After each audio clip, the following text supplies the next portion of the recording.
So we've got several things happening this afternoon. A caucus of leaders that support President Uhuru Kenyatta, led by Kabando, Martha Karua, and the former Kiambu Governor, William Kafogo. We understand they're addressing a press conference right now. Can we listen in?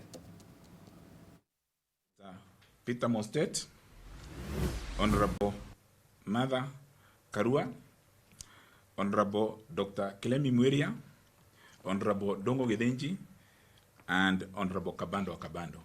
End of statement. Question. My name is Kennedy Mweri from NTV. It is probably what you've not said from the statement is what we'll be looking for. And you've pointed an accusing finger actually at IEBC and their non-preparedness for elections that are almost 10 days away. Are we saying that we are not in a state of having elections in the prescribed time? Because some of the things that you've actually enumerated might not be met by the time that we go into elections. Are we saying that we should postpone the elections? The first set of questions, can we have maybe 2-3 questions so that we set ourselves? Okay, that question is noted. It will be answered by Honorable Mostet. Any other question?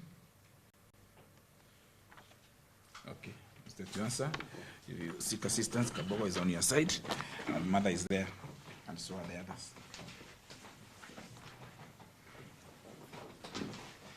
As you note in our statement, we are not saying that the 26th day of this month cannot actually be the day to conduct the elections. But we are saying the mood of the country is not really good. So at least the main candidates need to engage. They can even engage tomorrow, and we continue with the election on 26th. Yes. But according to you as a caucus, do you think it is viable to go into the elections as it is now? It is possible. Why not? I mean, if this gentleman can talk today or tomorrow, which is possible, we can have elections on the 26th, definitely. Mm-hmm. But if they don't, then it means the country will stay polarized as it is now. And it is not good for Kenya as a nation. Yes. So we are saying speak to each other. Let us compete like brothers, knowing that there shall only be one winner. And that's why we are saying as we support the president, we support dialogue and talks to get Kenya away from where it was in 2007, 2008. That's the bottom line. We are raising the red flag. Okay, one of the things you're also calling for is a direct engagement. Who would you prefer to mediate this? No, you don't need a mediator. Even without a mediator, I offer myself for every one of us here. But why speaks to would any of they them. need a mediator? Okay, let's come here. After all, no, you don't have to. These are people who ordinarily speak to each other. So why would they need a mediator? All they need is one of them to take the first move, to pick up the phone and call the other, as they usually do. Yeah. But we've also talked of all-inclusive talks, so we are not leaving it just to them. This is bigger than any one individual. We are saying convene a national dialogue, you see?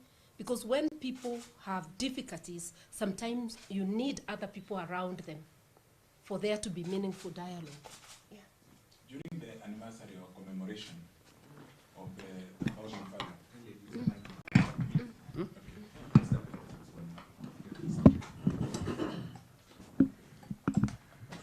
just to amplify what has been said by Honorable Kabogo, Senator Musteti, and Mother, on August 22nd, on the auspicious occasion to commemorate the founding father of the Republic of Kenya, the Jomo Kenyatta,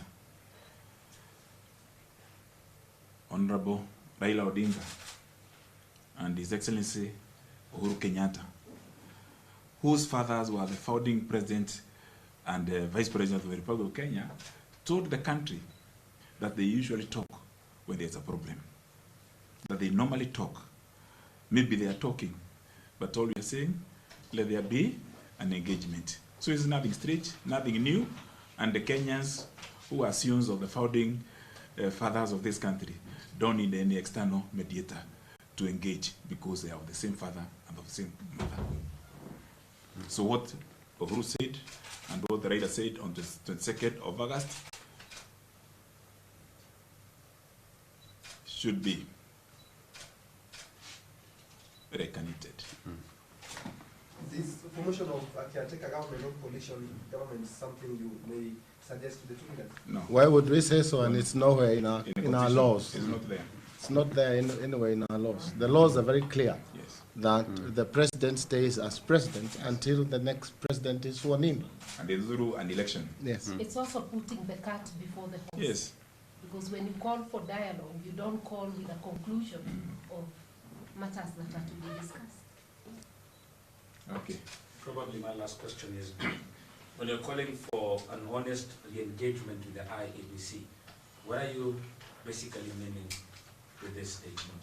Because there are too Honest many re-engagement. there are too many sideshows we have been seeing in papers about the chair, about the CEO, about some commissioners, this and the other. Let's just be open to one another and discuss this matter. This is a matter that is really dear to the Kenyan people. Kenyans want peace and nothing else. We want peace and peace and peace. And also we need to fix our electoral process so that we don't have to go through these things every other election. So that once we have a fair, free, and credible election, we'll never have to worry again about the process. So this is the time to fix these things. But we are saying it can be done in a day. It's not a matter of 2 days. It can be done in a day. We have seen countries move from crisis in 1 hour or 2 hours. Yeah? But So- there's also a point Okay. that, you know, there's been, the IEBC did call talks with the two protagonists, the president and Honorable Raila. But what we saw is teams of those two respective leaders arriving at IEBC at different times.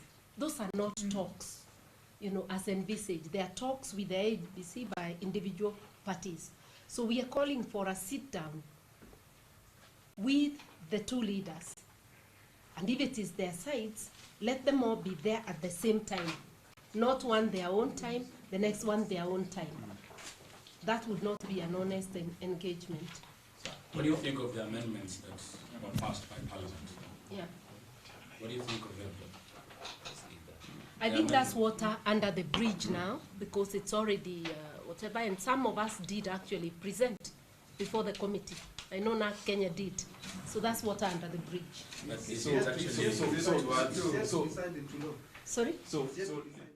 All right, we're watching former leaders there. Who have we seen there? Martha Karua, the NARC Kenya leader who reigned for governor in Kirinyaga. We're also seeing former Kiambu Governor William Kabogo. We've seen the former senator for Kajiado, Peter Mosetet, and former Mukureni MP Kabando actually calling for Raila Odinga and Uhuru Kenyatta to sit down and to talk. Just the two of them to deal with the current crisis is the word the former Kiambu governor used. He says that the mood in the country is not good and the two leaders should sit down. He says if there's no mediator, he's offering himself as a mediator. So it should be interesting to see what happens in the days ahead. All of them perhaps calling for engagement so that the 26th October fresh election can go ahead, even though Raila Odinga has said he's withdrawn from that.